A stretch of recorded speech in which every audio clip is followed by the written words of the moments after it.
نحمده ونصلي على رسوله الكريم أما بعد فأعوذ بالله من الشيطان الرجيم بسم الله الرحمن الرحیم۔ السلام علیکم ورحمۃ اللہ وبرکاتہ۔ جی کیا حال ہے آپ سب کے؟ اللہ تعالیٰ سب کو ایمان اور صحت کی بہترین حالتوں میں رکھے، آمین ثم آمین۔ سورۃ البقرہ کی آیت نمبر 79 کو آج ہم دیکھیں گے۔ پہلے تھوڑا سا اس کا لفظی ترجمے کو دیکھ لیتے ہیں۔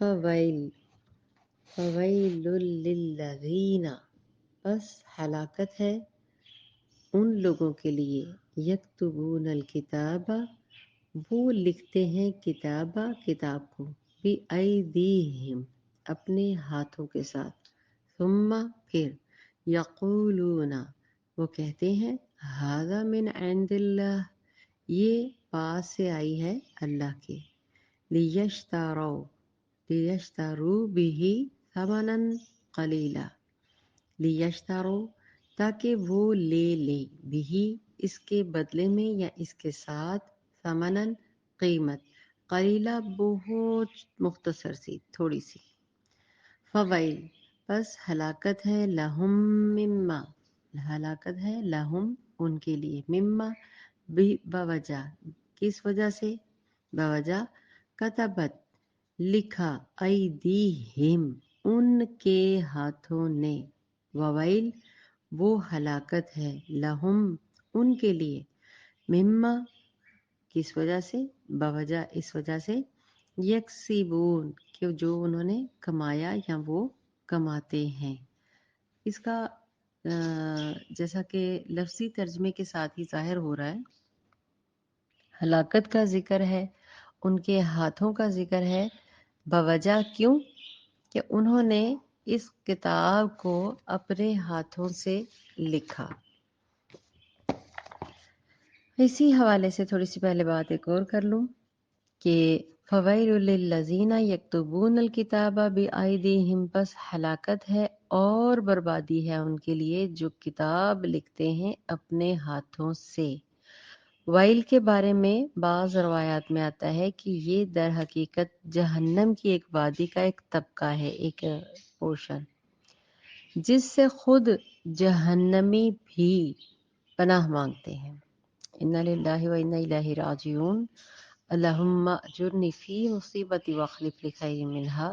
جب بھی جہنم کا ذکر آیا کرے فوراً دعا کیا کرے، اللہم اجرنا من النار، اللہم اجرنی من النار، اللہم اجرنا من النار، آمین ثم آمین۔ یہ اتنی بری وادی ہے کہ جس سے جہنمی بھی پناہ مانگتے ہیں۔ ثم یقولون ھذا من عند اللہ، پھر کہتے ہیں یہ اللہ کی طرف سے ہیں، لیشتروا بہ ثمنا قلیلا، تاکہ حاصل کر لیں وہ اس کے بدلے حقیر سی قیمت۔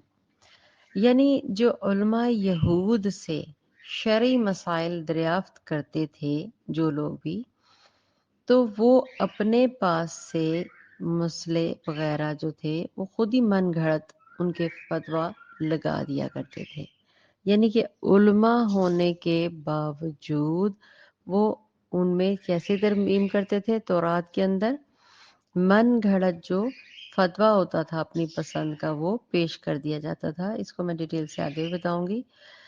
اور لوگوں کو پھر مزید دیکھیں کہ لوگوں کو وہ باور کرواتے تھے یا یقین کرواتے تھے کہ یہ اللہ ہی کی طرف سے ہے اور یہی دین کا تقاضا ہے۔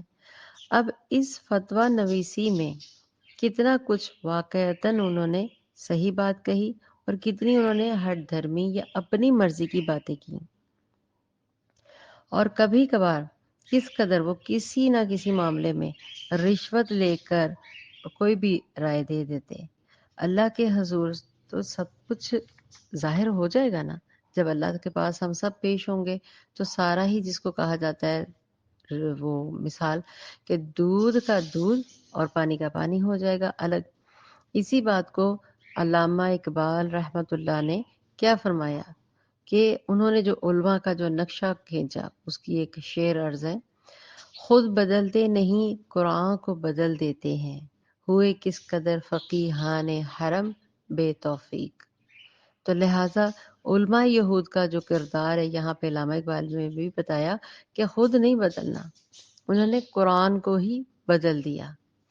فویل لہم مما کتبت ایدیہم، تو ہلاکت ہے اور بربادی ہے ان کے لیے اس چیز سے جو انہوں نے اپنے ہاتھوں سے لکھی۔ کاتبت لکھتے ہیں، لکھائی کی، ایدیہم اپنے ہاتھوں سے۔ وَوَيْلٌ لَهُم مِّمَّا يَكْسِبُونَ، اور ان کے لیے ہلاکت ہے اور بربادی ہے اس کمائی کی باوجود، کیوں؟ اس وجہ سے، اس کمائی کی وجہ سے جو وہ کر رہے ہیں۔ یہ فتوے کو اپنے بیچنا یا دین کو بیچنا، یہ سب ایک ہی بات ہے۔ جسے کہا جاتا ہے فتویٰ فروشی، دین فروشی، یہ سارا کا سارا جو سلسلہ، یہ جو کاروبار ہے جو ہم نے آپ لوگوں کے دھندے بنا دیے ہوئے ہیں، وہ ان کے اپنے ہی لیے تباہی اور بربادی کا مول بنے گا آخرت کے اندر، جب ہر چیز کو سامنے ظاہر کر دیا جائے گا۔ اس سے اللہ تعالیٰ نے ان کے ہاں کوئی اجر و ثواب، آپ خود سوچیں، کوئی ملے گا؟ کچھ بھی نہیں ملے گا۔ اب ان کے آگے جو اگلی جو آیات آ رہی ہیں نا، آیت نمبر 80 81 وغیرہ میں، اب دیکھیے گا کہ یہ ان کی جو امانیہ ہیں جن کو ہم نے کل پڑھا تھا، ان کی جو خواہشیں ہیں یہ کس قدر ضائع ہو جائیں گی جب آخرت میں بھی ان کو کوئی رزلٹ نہیں ملے گا۔ دنیا میں تو وقتی طور پہ اپنا وہ فتوے الٹے سیدھے بنا کر اپنا انعام اکرام حاصل کرنے کی کوشش میں لگ جاتے ہیں، لیکن آپ خود سوچیں آخرت میں کیا کام آئے گا؟ کوئی حصہ آئے گا ان کے حوالے سے؟ اسی طرح سے ایک اور مسئلہ بھی ہے یہاں پہ، ہمارے آج کے علماء میں بھی یہی معاملات ہیں، آپ اگر نوٹ کریں تو وہ حتیٰ کہ کچھ لوگ حضرات جو ہیں ان کی ڈائیورس ہو چکی ہوتی ہے، وہ عالم کو، مولوی کو رشوت دے کے یا ترلے منتیں ڈال کے اس کو چینج کروا لیتے ہیں کہ دنیا میں ہماری ناک نہ کٹ جائے، دنیا میں ہمارے معاملات نہ خراب ہو جائیں۔ حتیٰ کہ بیٹی کا کیا ہے، جو جائیداد کا حصہ ہے، بیٹے کا کیا ہے، انہی کو وہ یوز کر کے علماء اکرام سے آج بھی یہ لوگ اس طرح کرتے ہیں، فتوے اپنی مرضی کے لے لیتے ہیں۔ تو اسی کو کیا کہا جا رہا ہے یہاں پہ؟ ثمناً قلیلا، کہ تھوڑی سی جو وہ قیمت وصول کر لیتے ہیں دین کو بدل کے۔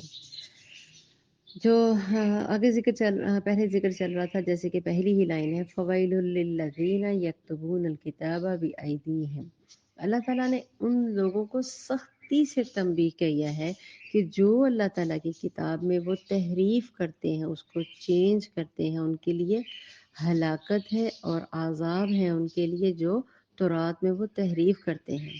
تحریف مطلب الفاظوں کو، حرف کو میں نے پہلے بھی ایکسپلین کیا تھا، تحریف حرف سے نکلا ہے، الفاظوں کو زبر زیر کو پیش کو بدل دینا یا لفظ کو ہی چینج کر دینا۔ تو تحریر شدہ جو آیات تھے ان کو وہ مزید اپنے ہاتھوں سے لکھ لیتے تھے۔ وہ ایسا اس لیے کرتے تھے کہ اس کے ذریعے کچھ وقتی طور پر دنیاوی فائدے جو ہیں وہ حاصل کر سکیں۔ مثلاً دنیا فائدے ہم سب جانتے ہیں، پھر بھی وضاحت کر دیتی ہوں۔ دنیا فائدہ سب سے پہلے مال کی ہرس، کہ ہمیں مال مل جائے۔ اگر جس کو مال نہیں ملتا تو کم از کم عزت کمانے کی بھی ہرس، یہ بھی لالچ ہے انسان کے ذہن میں ہوتا ہے کہ مجھے عزت ہو، میری واہ واہ ہو، میرا نام ہو، اقتدار۔ اور بعض اوقات وہ اتنا زیادہ وہ تحریف کر کے، چینج کر کے اقتدار کے، مجھے یہ جائیداد، اگر پیسے نہیں دے رہے، فلاں فلاں جگہ پہ یہ مجھے جائیداد، یہ زمین مل جائے، یہ ٹوٹا مل جائے، یہ گاڑی مل جائے، یہ بنگلہ مل جائے۔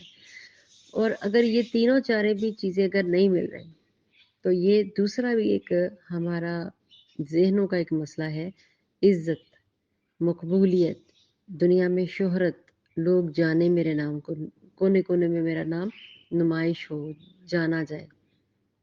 تو یہ ساری چیزیں جو ہیں تحریف میں آتی ہیں، یہ ساری چیزیں جو ہیں آپ کے اپنے ذاتی نفس کے جو ہم بھرے پڑے ہوئے ہوتے ہیں اپنے دماغوں میں، اس کے حوالے سے آتی ہیں۔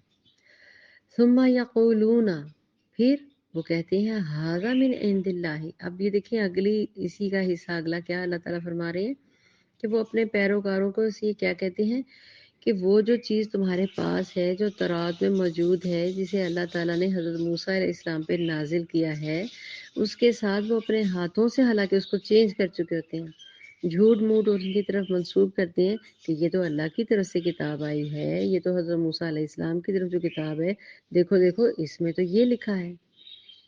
ایسے ہم بناتے ہیں نا ہم بھی کسی نہ کسی کو کہ نہیں نہیں دیکھو قرآن میں تو یہ لکھا ہے. لیشتروا به ثمنا قلیلا، تاکہ اس کے بدلے وہ کیا کریں تھوڑی سی قیمت. اب قیمت کو میں نے اوپر ایکسپلین کر دیا ہے، عزت، مال، دولت اور حتیٰ کہ اپنی شہرت. یہودی عالم اپنے علم سے دنیا کماتے تھے، وہ عوام کو مفت، آپ کو پتہ ہے مفت جنت جانے کا نا وہ مشورے دیا کرتے تھے اور کہتے تھے تمہاری جنت میں مفت بھیج سکتا ہوں. کیا طریقے؟ میرے اوپر تم بہت زیادہ نظر و نیاز کرو، مجھے رشوت تو لفظ اب آیا نا، مطلب مجھے نذرانے پیش کرو، مجھے تحفے دو، مجھے اس کے بدلے تم کیا دو گے، میں تمہیں جنت میں فلاں فلاں جگہ پہ یہ مقام حاصل کروا دوں گا. یوں وہ لوگوں کو مفت جنت جانے کے بدلے دیا کرتے تھے، مطلب ان کے بتایا کرتے تھے ٹوٹکے. اور وہ کیا کہا کرتے تھے کہ مجھے اتنی اتنی بلیاں چڑھا دو، اتنے ریوڑ، اتنی مچھلیاں، اتنے گائے، اتنے مجھے یہ اونٹ یہ مجھے دے دو، یہ زمین دے دو، یہ فلاں چیز مجھے دے دو تو میں تمہیں جنت میں بغیر حساب کتاب کے داخلہ دلوا دو. یہ ہمارا نظریہ نہیں، یہ علماء یہود کی بات ہو رہی ہے کہ وہ اس طرح سے جھوٹ موٹ کی باتیں پیش کرتے تھے جس کے ذریعے وہ لوگوں کو اپنے مطلب سیدھی سی بات ہے جرم چھپانے کا طریقے بتاتے تھے کہ اس طرح تم اپنا جرم چھپا لو، جیسے کسی سے کوئی قتل ہو گیا تو تم مجھے اتنا اتنا دے دو، خفیہ ہو کے بات کرنا، مجھے یہ چیز دے دو تو میں لوگوں کو کہہ دوں گا نہیں نہیں اس نے تو یہ کیا ہی نہیں ہے، یا اس کا یہ حل ہو سکتا ہے، یہ اس طرح سے یہ آپ ہو سکتا ہے، تم یہ فلاں کر لو، یہ ریپلیسمنٹ کر لو. اس طرح سے وہ بیسیکلی اپنا ہی پاکٹ جو ہوتے وہ بھر رہے ہوتے تھے. اور اس کی وجہ سے وہ الگ الگ عذر بنا کے اور پھر بعد میں سے توبہ استغفار یہ بھی کہہ دینا کہ یہ تو تورات میں موجود ہے.